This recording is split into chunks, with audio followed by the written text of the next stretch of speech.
This video is brought to you by Brilliant. Welcome to my second home, the place where I've had the pleasure to work off the last 4 years.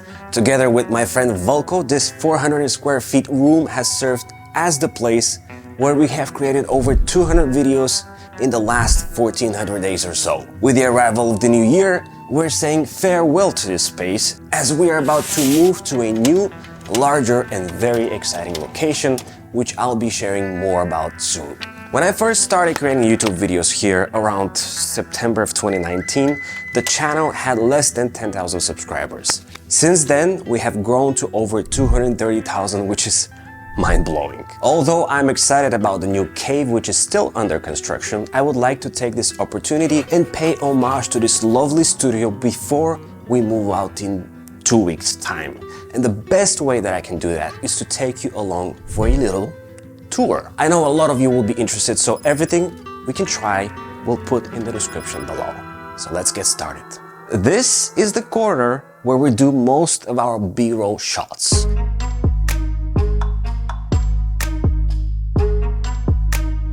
The shots where we want to eliminate any distractions and showcase a product at its best outside the standard environment. For that purpose, we have 3 main components that we rely on. First one is a motorized desk, a big soft light which we can raise or lower down when needed to bring close to an object, and of course, backdrops. For the backdrops, we use standard rolling paper which is mounted on a manual system. The green screen has been a big part in many of our intro shots, where we had animations such as, floating devices. Now, I'm not super happy with those specific rolls of paper since they've had many creases since day one. But when working from a distance, it's totally fine as they are mostly out of focus. This hero shot corner, by the way, is what we primarily use when we shoot with gear like the Loyola lens, which requires tons of light. In those cases, having the flexibility to raise the desk or lower the light down and of course change the background comes in super handy. By the way, plenty of the gear here is on wheels, like the desk itself and the light. And second, by the way, if you end up enjoying this video, subscribe because why not? The standing desk with this super inexpensive gray tabletop is from IKEA. For a moment we had a Carlby kitchen countertop, but I much prefer having a clean gray one as it helps the product stand out and really be the hero. The motorized legs are over 6 years old at this point and have no memory presets, which is a must for a desk setup if you ask me, but for the purpose of this corner, it's pretty good. The main storage unit for this studio is this ThisIsE wardrobe, which I purchased a year after I moved in, and I realized I need a place to store gear and tech, and I actually love this thing. It's super clean in aesthetics and engulfs tons of stuff, and in fact has been an inspiration for my home studio, which I called Desktopia. I have a dedicated video about it, which I'll link below if you're interested. At this point, this ThisIsE is pretty much maxed out, but as we move out, we'll do a thorough sweep as there are products and boxes that will have to go. A few people have probably noticed, but last year we painted all the walls different shades of gray because this allows us to play with light and backgrounds even more. And right in the middle of this white and gray cut here, we have this super old shelf which stores, for the most part, props. Tons of people have asked me about some of them, like the Tony Stark arc reactor from the first movie and this recently acquired flip clock, both of which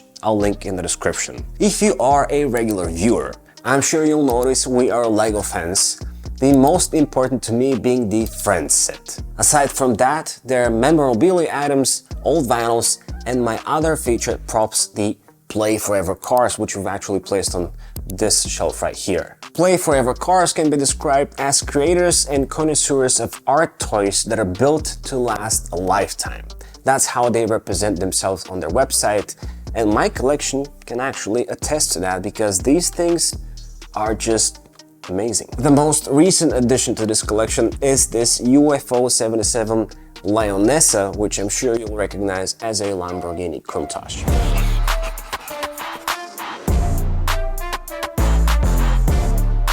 This here is the chill and events area, which primarily has 3 use cases. Most often, probably 60% of the time, we use this area as a showcase place, explaining something, doing a random vlog, and of course, plenty of homey, cozy shots of devices.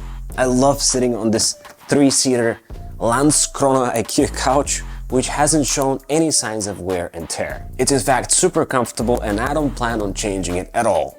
This same couch is where I spend the rest of the use cases as a place to write and my favorite, getting together with my friends to watch Apple events. Talking about watching, on the wall we've mounted a 65-inch Samsung Series 8 TV and below it we have a TV unit which I have no idea where I purchased, and on top of it I've placed an extra Bololo desk shelf. We use this TV unit to store props and also as a charging place for devices with the help of this ultra versatile Pitaka charger. No gaming consoles at this point, but that will change soon. On the other side we have the NAS that holds the majority of our old videos and a mini HomePod where we usually have some chill beats playing in the background. You know, being in the studio and having shot over 200 videos paints an exciting picture of what we can do once we move to the new place, since I don't have to deal with uncertainty as the data, the views, the subscribers helps me anticipate what will happen next year. And that is precisely what Brilliant's course on data analysis is specifically predicting with probability teaches. How to harness any data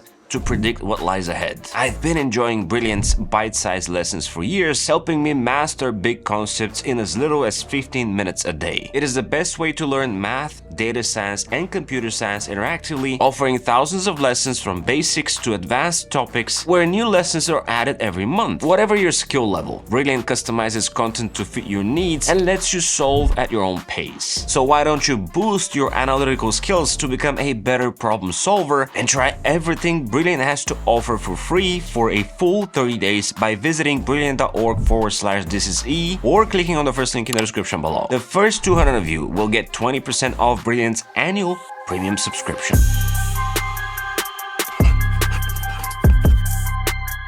Moving on to the desk setups. Now, I've kept them pretty much untouched for this video as I know there are plenty of people who think that we keep the setups ultra clean just for the shots while they remain messy the rest of the time.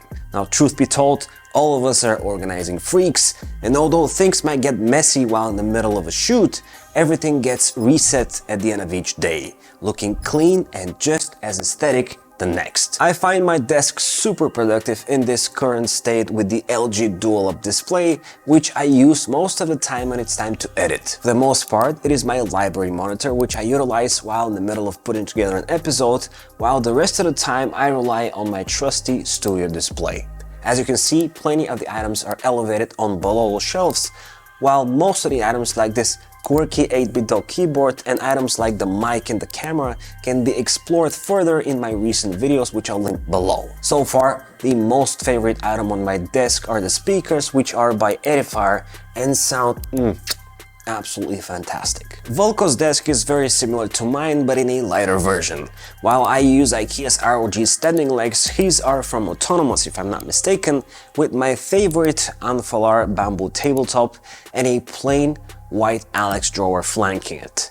To stay consistent, we use the same monitors yet different peripherals depending on what we're testing and personal preference, of course.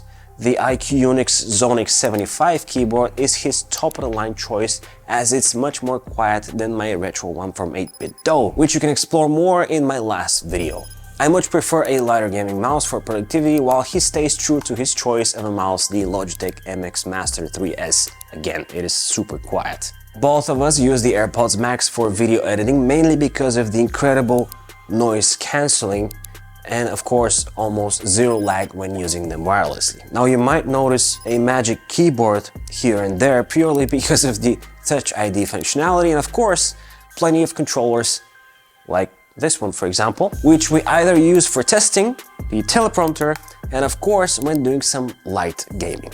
The third desk is the one that I called a great all-rounder in a recent episode, since compared to the rest of the desks, it is less expensive yet equally versatile. The cost savings here mainly come from these standard IKEA legs and the Alex drawer, as well as the monitor, which is from MSI. This monitor has a very pleasing aluminum stand similar to the studio display, yet the rest of it is a lot more plastic. Either way, this display has a lot to offer for its price, the most important for us being the picture quality and brightness. The JBL compact reference monitor speakers are incredible and sound amazing, but in order to put them to good use, and in fact this is the biggest thing missing on this desk here, we need to plug them to a decent dock. You see, on my desk I have a CalDigit TS4 dock, which is an absolute beast, and that allows me to plug just one cable into my MacBook Pro. And this desk, until we find a suitable docking station, will have to deal with plugging in mouse dongles and, the speakers separately. Aside from the main Pitaka charging station I showed you earlier, each desk is equipped with a separate charger. On my desk I have Nomad's Stand 1, which is super minimal looking yet works only on iPhones. On Volko's desk there is an Anker 2-in-1, which can charge pretty much anything Qi, as well as earbuds. And on the all-rounder we have again Nomad, but this time the Base 1 Max, which can top up pretty much everything. On that Balolo shelf we also have Apple's fast charger, inside this specifically made Balolo accessory.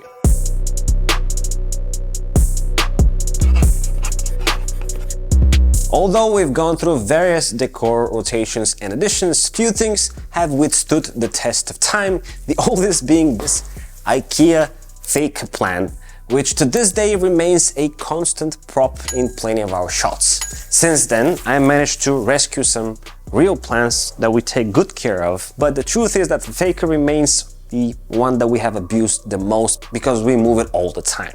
Another old-timer is in fact the first item I reviewed in the studio, and that is the LG 27UD88 monitor, which to this day remains a great recommendation of mine if you're looking for a decent 4K 27-inch display that also provides USB-C power. That monitor is still in use, permanently placed as a camera monitor on our top-down set. In that same set, I also have tucked in the very first IKEA iridescent desk, which I actually used for a long time before I was introduced to standing desk. And this in fact here is the top-down set, which I'm very proud of. We've gone through various iterations of this thing, and we actually made it from recycled IKEA tabletops that were damaged in one way or another. To improve the sound quality whenever we shoot something on the top down, we have permanently glued those sound treating panels so that we have less of a reverb when we do something around this section here. What's interesting about this top down is how we've positioned the light, which is indirect. It actually shoots towards the wall, which bounces off the wall through this soft material here, and then it ends on the top down itself, creating this very gentle and soft picture. So what's in store for us and what can you expect? Well, the new studio should be ready to move in hopefully after the first week of the new year. This might mean we'll take a little break so we can pack everything and move. But here's why I'm very excited. Aside from being 3 times larger, the new studio will accommodate a third person who I will introduce you to, in addition to Mr. V, who has helped me more than you can imagine up until this point. This means we'll be able to produce fun, tech and lifestyle videos while improving quality and increasing the frequency of the episodes. Starting with the very first episodes of the build of the new place and putting together the various corners, setup and areas, which actually we have great plans for. So with that in mind, subscribe to the channel as well as my newsletter. And as always, it's been an absolute pleasure. This is Z, over and out. Yeah, okay.